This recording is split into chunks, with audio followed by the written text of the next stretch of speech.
Dense, plain, uninspiring. That's just my YouTube channel.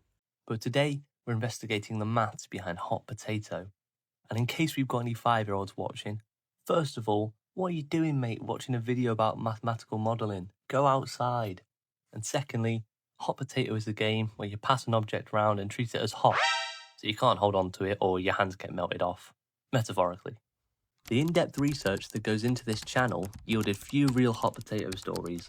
Apparently it was first played with a candle, not a potato, but they called it hot potato anyway just to trick me into making a video about a game that never existed.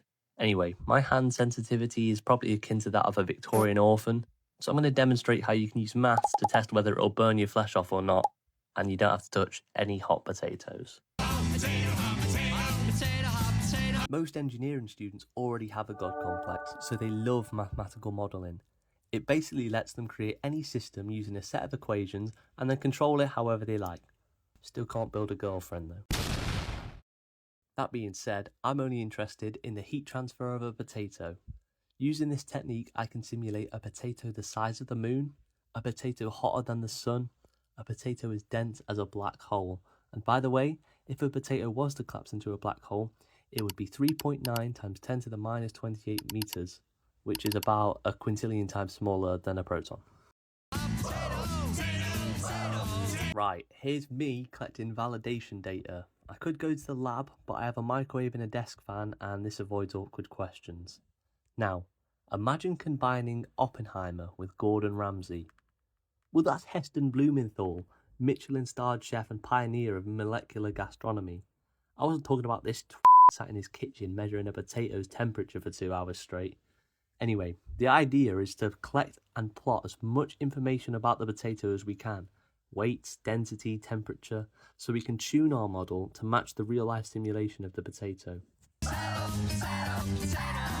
We are focused on the temperature of this hot potato, and this is how the physics works. There are 3 types of heat transfer. Conduction, which is heat moving from the hot core to the skin. Convection, the air stripping the potato of heat. And radiation, where the potato emits temperature as electromagnetic waves. The potato has a large thermal capacitance since it's so dense, which keeps transferring heat to the skin as the potato cools. Assuming the potato is a simple lumped parameter model, we can model an energy balance equation of the potato that looks like this, mate. Bang that into Simulink so I don't have to do it by hand, and have a guess what we're looking at here.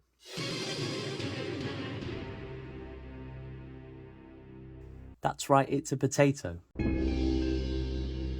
And so now we can experiment without the skin peeling off my hands. Hot potato, hot potato, hot potato, hot potato. Right, now for the results. The red line is the temperature of our physics-based potato, and the dots are the expertly harvested data. Look how well they match up. We can also plot the heat flow out of the potato. At 95 degrees, the spud is pumping out about 15 watts, and for context, that's about the same as a reasonably bright LED. So let's make some rough assumptions regarding the energy transfer into your hand. And let's also assume that your hand begins to burn at around 44 degrees Celsius. By my expert calculations, it should start to hurt after only 4.5 seconds. Once your hand reaches 72 degrees, you'll be getting a nice sear with a medium rare center, which will take about 23 seconds. Please don't try this at home, not even in the pursuit of science, which is usually a good reason. This section's all about me getting my money's worth for the MATLAB license. I first tried to simulate a potato the size of the moon, but the thermal capacitance would be so enormous that by my estimation the simulation time would have to be as long as the universe is old, and my supercomputer is not equipped to deal with that. The graph for a potato that was initially as hot as the sun would look like this. Naturally, this assumes the potato doesn't immediately explode and doesn't set fire to the air around it.